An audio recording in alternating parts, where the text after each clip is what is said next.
चूहिया शहजादी। एक दिन एक छोटी सी चूहिया जंगल में रहती थी। वो बहुत खूबसूरत और नाजुक थी।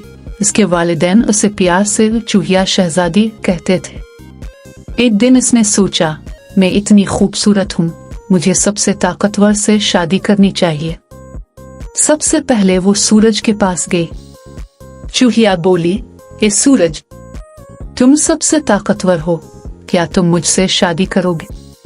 सूरज ने हंसकर कहा, मैं तो बादल से डरता हूँ, वो मुझे छुपा देता है। चूहिया बादल के पास गई। बादल ने कहा, मैं तो हुआ से हल जाता हूँ, वो मुझे आड़ा ले जाती है। फिर वो हुआ के पास गई। हुआ ने कहा, मैं तो दीवार से रुक जाती हूँ। आखिर में वो दीवार के पास गई। दीवार ने कहा, मुझे तो चूहे ने सदेते हैं। चूहिया हंस पड़ी, तो सबसे ताकतवर तो चूहा हुआ। यूं चूहिया शहजादी ने एक खूबसूरत चूहे से शादी कर ली और दोनों हमेशा खुश रहे। चंद लम्हों में खत्म होने वाली मगर सबक देने वाली कहानी। कभी ताकत दूर नहीं, अक्सर हमारे अपने जैसे लोगों में छुपी होती है।